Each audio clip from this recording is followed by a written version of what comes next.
بسم اللہ الرحمن الرحیم۔ السلام علیکم ورحمۃ اللہ وبرکاتہ۔ پیارے دوستو، حضرت سیدنا یزید رحمہ اللہ تعالی فرماتے ہیں، ہم سے پہلی امتوں میں ایک شخص تھا جس نے بہت زیادہ مال و متاع جمع کیا ہوا تھا۔ اس کی اولاد بھی کافی تھی، طرح طرح کی نعمتیں اسے میسر تھیں۔ کثیر مال ہونے کے باوجود وہ انتہائی کنجوس تھا۔ اللہ پاک کی راہ میں کچھ بھی خرچ نہ کرتا، ہر وقت اسی کوشش میں رہتا کہ کسی طرح میری دولت میں اضافہ ہو جائے۔ جب وہ بہت زیادہ مال جمع کر چکا تو اپنے آپ سے کہنے لگا، اب تو میں خوب عیش و عشرت کی زندگی گزاروں گا۔ چنانچہ وہ اپنے اہل و عیال کے ساتھ خوب عیش و عشرت سے رہنے لگا۔ بہت سے خدام ہر وقت ہاتھ بندھے اس کے حکم کے منتظر رہتے تھے۔ وہ ان دنیاوی آسائشوں میں ایسا مگن ہوا کہ وہ اپنی موت کو بالکل بھول گیا۔ ایک دن ملک الموت حضرت سیدنا عزرائیل علیہ السلام ایک فقیر کی صورت میں اسے گھر آ گئے اور دروازہ کھٹکھٹایا۔ غلام فوراً دروازے کی طرف دوڑے اور جیسے ہی دروازہ کھولا تو سامنے ایک فقیر کو پایا۔ اس سے پوچھا، تو یہاں کس لیے آیا ہے؟ ملک الموت علیہ السلام نے جواب دیا، جاؤ اپنے مالک کو باہر بھیجو، مجھے اسی سے کام ہے۔ خادموں نے جھوٹ بولتے ہوئے کہا، وہ تو تیرے ہی جیسے کسی فقیر کی مدد کرنے باہر گئے ہیں۔ حضرت سیدنا ملک الموت علیہ السلام یہ سن کر وہاں سے چلے گئے۔ کچھ دیر بعد دوبارہ آئے اور دروازہ کھٹکھٹایا۔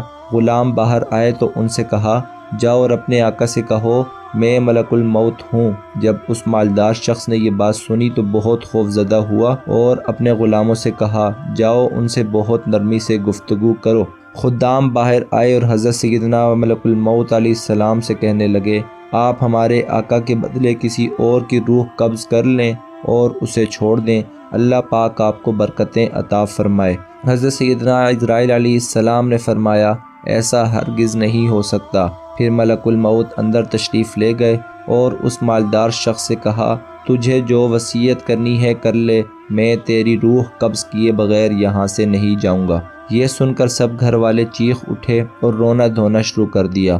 اس شخص نے اپنے گھر والوں اور غلاموں سے کہا، سونے چاندی سے بھرے ہوئے صندوق اور تابوت کھول دو اور میری تمام دولت میرے سامنے لے آؤ۔ فوراً حکم کی تعمیل کی گئی اور سارا خزانہ اس کے قدموں میں ڈھیر کر دیا گیا۔ وہ شخص سونے چاندی کے ڈھیر کے پاس آیا اور کہنے لگا، اے ذلیل و بدترین مال، تجھ پر لعنت ہو، تو نے ہی مجھے پروردگار عز و جل کے ذکر سے غافل کر رکھا تھا، تو نے ہی مجھے آخرت کی تیاری سے روکے رکھا تھا۔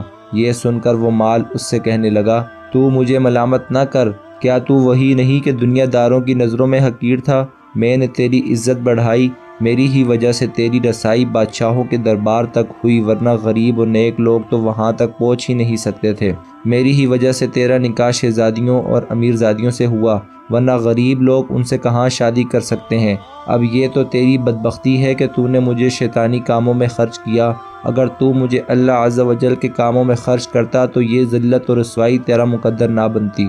کیا میں نے تجھ سے کہا تھا کہ تو مجھے نیک کاموں میں خرچ نہ کر؟ آج کے دن میں نہیں بلکہ تو زیادہ ملامت و لعنت کا مستحق ہے۔ اے ابن آدم، بے شک میں اور تو دونوں ہی مٹی سے پیدا کیے گئے ہیں، پس بہت سے لوگ ایسے ہیں جو نیکی کی راہ پر گامزن ہیں اور بہت سے گناہوں میں مستفرق ہیں۔ امام ابن جوزی علیہ الرحمہ فرماتے ہیں، گویا مال ہر شخص سے اسی طرح کہتا ہے، لہٰذا مال کی برائیوں سے بچ کر رہو اور اسے نیک کاموں میں خرچ کرو۔